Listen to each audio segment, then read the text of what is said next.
los textos de la palabra del día de hoy, he leído el Evangelio en su versión breve, no en la versión larga, sino en la versión breve, que también nos permite meditar sobre el sentido de este quinto domingo de la Cuaresma.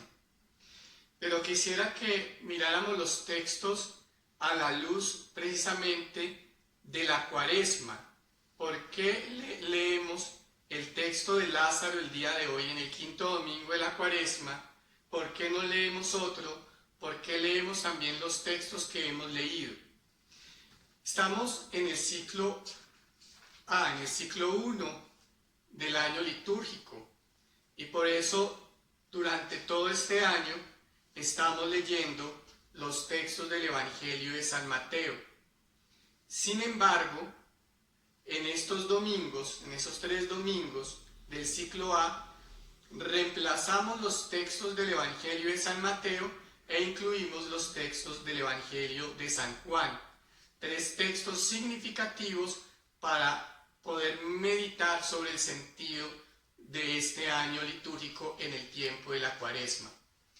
En este año A, o el primer año, ¿qué quiere la Iglesia que meditemos? Quiere que meditemos el sentido del bautismo. Por eso, los 3 últimos domingos, queridos hermanos, nosotros venimos meditando sobre 3 textos del Evangelio de San Juan que tienen que ver con algunos signos del bautismo. Hace 15 días meditamos el texto de la Samaritana, que estaba relacionado con el agua. Dame de beber, recuerden, el pozo, el agua y el proceso que lleva a la fe. Entonces, primer signo, el agua, que está vinculado al agua con el que somos bautizados. Somos bautizados en agua. Nos ponen agua en la cabeza o nos meten dentro de agua.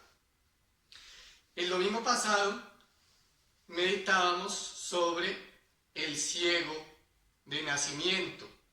Un ciego que no podía ver, que estaba en la oscuridad y ahora puede ver, pasa a la luz, de la oscuridad a la luz.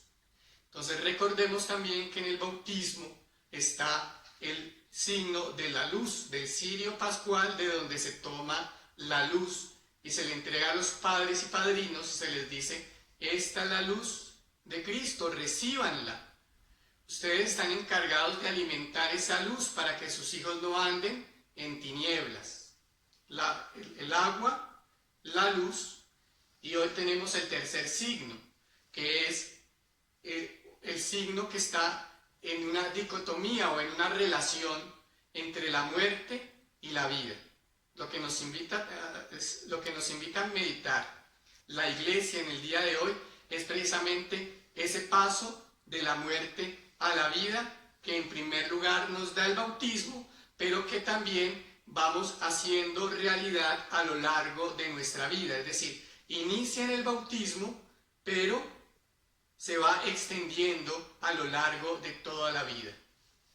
Entonces, yo quisiera que miráramos un poco las lecturas alrededor de esto que la Iglesia quiere que meditemos el día de hoy, la relación entre la muerte y la vida. Miremos cómo la primera lectura del libro de Ezequiel precisamente nos muestra esa relación. En primer lugar dice: pueblo mío, yo abrí sus tumbas y yo voy a abrir vuestras tumbas y a sacaros de ellas, y voy a llevaros otra vez a la tierra de Israel. Entonces, sacarlos de las tumbas para llevarlos nuevamente a la tierra de Israel, digámoslo así, a la tierra de la vida, donde está la vida. ¿Qué pasaba antes? ¿Qué había antes? Había esclavitud. Entonces me está diciendo que la muerte está ligada a la esclavitud en este texto. Ser esclavos es estar muertos y ser libres es tener vida. Muerte, vida, esclavitud, libertad. Esa es la relación que nos quiere poner este texto. Muerte, esclavitud. Y esa muerte y esa esclavitud llevan a algo importante y es la ausencia de Dios. La vida, la libertad nos llevan a la presencia de Dios, a la cercanía de Dios. Por eso dice, y cuando abra vuestras tumbas y os saque de ellas, vosotros, pueblo mío, reconoceréis que yo soy vuestro Dios. Entonces, la muerte, la esclavitud, lejanía de Dios, idolatría. Vida, libertad, cercanía de Dios, reconocer que Dios es nuestro único Dios. ¿Sí? Y eso va a ser posible a través de una mediación. Dios va a hacer algo para que sea posible pasar de la muerte a la vida, de la esclavitud a la libertad, de la distancia de Dios a la cercanía de Dios, de la idolatría al reconocimiento de Dios como el centro de la vida. Y es el Espíritu de Dios. Dios, a través de su Espíritu, nos hará pasar a nosotros de la muerte a la vida y todo lo que ya les dije. Primer elemento de la primera lectura, la dicotomía entre muerte y vida. En segundo lugar, en el Salmo miramos el grito desesperado de alguien que sufre, que padece, que está cerca a la dificultad, a la muerte, al problema, alguien que está en una situación complicada de la vida. Y entonces reconoce, inclusive una persona que se siente separada de Dios por el pecado, si llevas cuenta de los delitos, Señor. Entonces, pero lo más importante a mi parecer en esta lectura, ligado a lo que la iglesia nos quiere invitar, está en la tercera estrofa. Mi alma espera en el Señor, espera en su palabra. Es decir, si lo unimos con la lectura anterior, la mediación a través de la cual el Espíritu permite el paso de la muerte a la vida, de la esclavitud de la esclavitud a la libertad y todo lo demás, es la palabra de Dios, que es lo que le permite a la persona esperar, tener esperanza, y esa esperanza que implica ir construyendo una nueva realidad. La esperanza de una nueva realidad. ¿Cuál es esa nueva realidad? El cambio de muerte a vida, de esclavitud a libertad y el resto. Entonces, el espíritu, digámoslo así, se transporta. El vehículo del espíritu es la palabra de Dios. ¿Sí? Entonces, ahí vamos ligando. A través del espíritu, Dios nos hace pasar de la muerte a la vida. ¿Y cómo se transporta el espíritu? A través de la palabra de Dios. Y por eso esperamos en su palabra, esperamos en la palabra de Dios, que es la que permite que nosotros hagamos, que es el vehículo que permite que el Espíritu nos haga pasar de la muerte a la vida. En la segunda lectura, queridos hermanos, que es de la carta del apóstol San Pablo, es una lectura muy bonita que nos ayuda como a bajar esto que hemos escuchado en la primera lectura y en el Salmo. Porque miren que hay algo aquí muy interesante. En la lectura que ustedes escucharon, hablaba de la carne. En el texto que yo tengo aquí, en la versión que yo tengo aquí, no habla de la carne, sino habla del instinto. No dice aquellos que están esclavizados por la carne o en la carne, sino aquellos que están esclavizados al instinto o por el instinto. O sea, que están esclavizados por sus instintos. Entonces podemos decir que, miremos cómo en la primera lectura nos hablaba de que la muerte es signo también de esclavitud.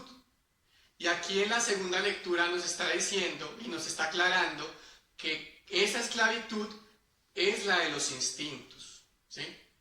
Cuando nosotros nos esclavizamos a los instintos, pues nuestra vida va destruyéndose, va cayendo en la muerte. La vida se destruye si está esclavizada a los instintos.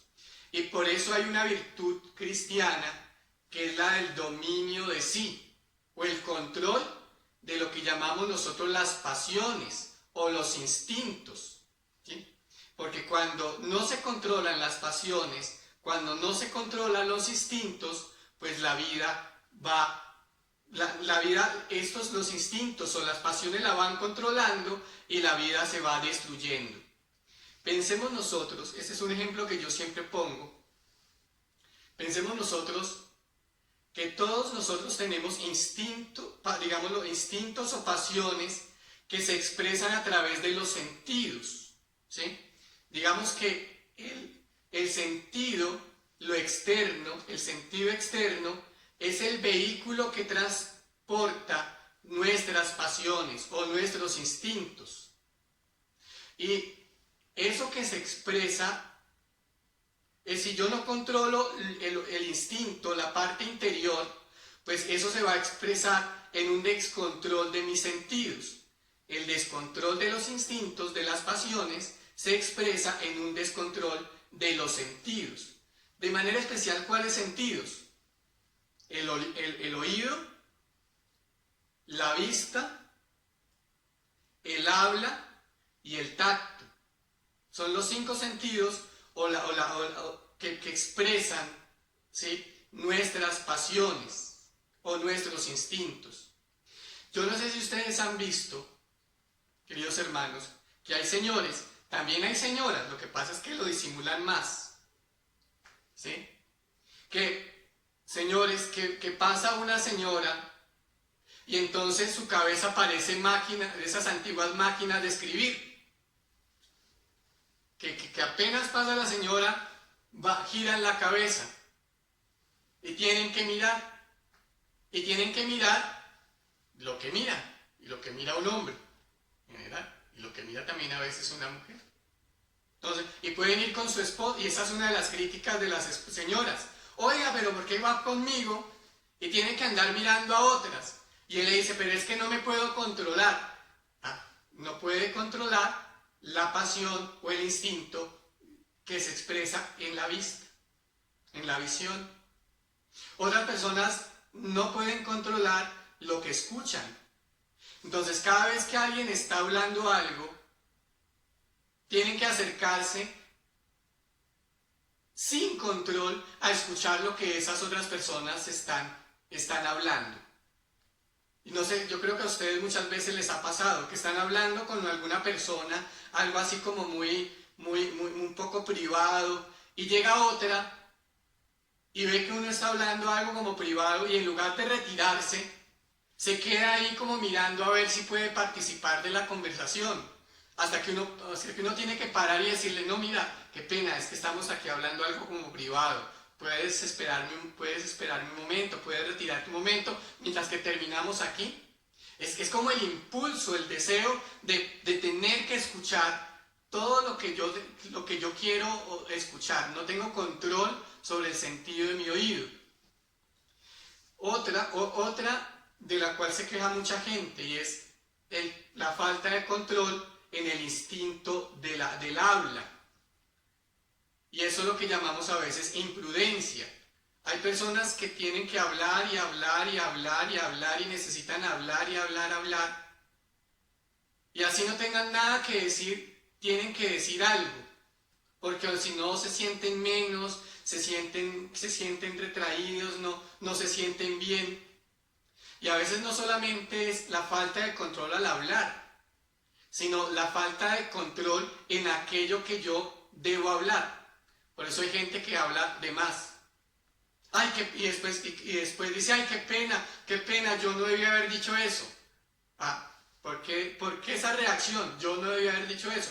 Porque no tiene control en la pasión que le lleva al sentido del habla. Y otras personas que no tienen control con el tacto. Yo no sé si ustedes se han dado cuenta que hay personas que necesitan estar tocando todo el tiempo y que los toquen.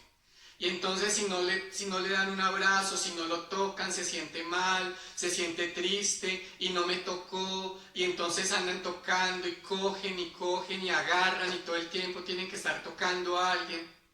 Entonces, la falta de control en el sentido del tacto. Entonces, cuando eso, es decir, todos necesitamos ver, todos necesitamos escuchar, todos necesitamos hablar, todos necesitamos tocar. Eso es sano. Pero cuando no hay control en eso, y cuando uno se va haciendo esclavo de su hablar, de su escuchar, ¿cierto? Por eso hay un dicho que dice, el pez muere por su boca. Cuando yo no controlo, ¿cierto? Entonces, cuando yo me esclavizo de los sentidos, digámoslo así, cuando yo no controlo mis sentidos, sino que reacciono, entonces vienen muchas cosas que pueden destruir, y no solamente destruyen a la persona, sino pueden destruir las relaciones con las demás personas. Por ejemplo, la persona que no se controla para decir las cosas, entonces puede crear un chisme profundo, o puede maltratar a la otra persona. Cuando una persona, por ejemplo, no controla la manera como mira, puede volverse una persona de mala mirada, y existen personas de mala mirada que les dicen cualquier cosa y fruncen el ceño y odian con la mirada y no controlan. Cuando las personas se hacen esclavos, cuando los dominan sus sentidos, cuando no controlan sus sentidos, cuando no cultivan su vida interior para dominar los sentidos terminan destruyendo a la persona. Entonces, esa esclavitud se convierte en una muerte para la persona. Entonces, ¿qué es lo que nos está diciendo el texto de la segunda lectura? Que el espíritu que va en un carrito, que es la palabra, nos permite a nosotros no liberarnos a nosotros, ser liberados de esa falta de control que nos destruye, para ir aprendiendo de la palabra a controlar los instintos que nos liberan y que nos dan vida. ¿Sí? Nos van haciendo pasar el espíritu, mediante la palabra, nos va haciendo pasar de la esclavitud de los sentidos que nos dan muerte a la libertad de los sentidos que nos da vida, al control de los sentidos que nos da vida. ¿Sí? Entonces el espíritu nos vuelve, como en la primera lectura, nos vuelve a decir que el espíritu es aquel que nos hace pasar de la muerte a la vida. Eso es lo que nos dice San Pablo. Por eso ya no estáis esclavizados al instinto o a la carne, sino bajo la acción del Espíritu, puesto que el Espíritu de Dios habita en vosotros. ¿Desde cuándo? Desde el día de nuestro bautismo. Desde el día de nuestro bautismo, el Espíritu habita en nosotros. ¿Y qué necesitamos nosotros para hacer efectiva esa acción del Espíritu Santo en nosotros? Meditar la palabra, orar con la palabra. Porque la palabra de Dios es el carrito que transporta el Espíritu. ¿Sí? Y vamos ahora al Evangelio. El Evangelio es muy bonito y podríamos leerlo desde muchos ángulos. Desde la relación de Lázaro con Jesús, desde la relación de Marta y María con Jesús, desde la relación de Jesús con todos aquellos con los que está hablando. Pero yo quisiera que miráramos nuevamente el texto del Evangelio bajo esta lupa, del paso de la muerte a la vida. Y si nosotros miramos el texto del Evangelio de hoy, nos está diciendo desde esa óptica que la palabra de Jesús es la que tiene el poder para hacer pasar a alguien de la muerte a la vida. Es Jesús quien grita con voz fuerte: Lázaro, sal fuera. O sea, la palabra la palabra de Jesús tiene el poder de hacer pasar de la muerte a la vida. Y esa palabra de Jesús, digámoslo así, hace posible pasar de la muerte a la vida. Volvamos otra vez, por la acción del Espíritu de Jesús, por la acción del Espíritu Santo. El Espíritu Santo, que tiene un carrito que es la palabra, ¿sí?, nos permite a nosotros recibir la palabra de Jesús, pero recibirla no en la cabeza, sino nos permite recibirla de un modo existencial, nos permite recibirla en el corazón, ¿sí? El Espíritu es aquel que hace que la palabra de Jesús entre en el corazón y que el corazón vaya transformándose, como va a decir también Ezequiel más adelante, de un corazón de piedra, muerto, esclavizado en los instintos, en los sentidos, a una vida liberada, porque es en el corazón en donde se hace este proceso de pasar de la muerte a la vida. Y por eso es tan importante, queridos hermanos, la fe. Hoy Jesús le dice a Marta: ¿no te he dicho que si crees verás la gloria de Dios? Entonces, la fe, si el Espíritu, si la palabra es el carrito en el que se transporta el Espíritu, ahora añadámosle que hace que la palabra de Jesús entre al corazón, es la fe en nosotros la que permite que la palabra sea recibida. Y eso es lo que le está diciendo Jesús a Marta: ten fe en mi palabra, ten fe en lo que yo te estoy diciendo, porque si tú tienes fe en mi palabra, vas a ver la gloria de Dios. ¿Y cuál es la gloria de Dios? El paso de la muerte a la vida. El paso de la muerte a la vida. Entonces, en el bautismo, queridos hermanos, recibimos el Espíritu de Dios. Recibimos a Jesús a través del Espíritu de Dios. Y a lo largo de la vida, a través de nuestra fe, queridos hermanos, vamos permitiendo que Jesús transforme nuestra vida. Nosotros a veces nos quejamos mucho. Es que yo no puedo cambiar este mal genio, es que yo no puedo cambiar esta manera de mirar, es que yo no puedo cambiar esta manera de decir las cosas, es que yo no puedo cambiar esta situación. Ah, claro, tú no lo puedes cambiar porque tú solo no te bastas.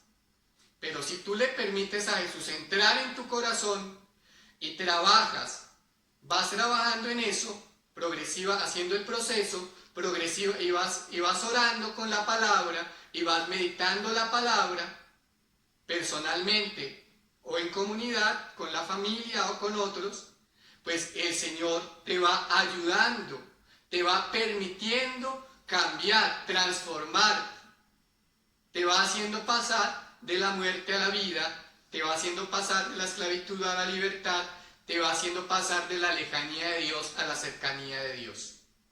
Porque quien ve el cambio, quien ve la transformación, quien va viendo la transformación, quien va viendo la gloria de Dios, digámoslo así, no tiene otra alternativa que poner a Jesús como el Señor o el centro de su vida, poner a Dios como el centro de la vida. Queridos hermanos, esto quisiera yo que lo meditaran también ustedes en su casa. ¿Qué cosas hay? Que lo meditaran personalmente y lo meditaran en su familia. Personalmente, ¿qué hay en mi vida que me esclaviza? ¿Cuáles son esos instintos que se expresan en mis sentidos que me esclavizan? ¿Será mis ojos? ¿Será mi lengua? ¿Será mi oído? ¿Serán mis manos? ¿Qué es aquello que me impide a mí ser libre? ¿Qué cosas no controlo? No controlo la manera como expreso mi ira, mi mal genio. no controlo la manera como expreso mis desacuerdos, no controlo la manera como expreso mi cariño inclusive.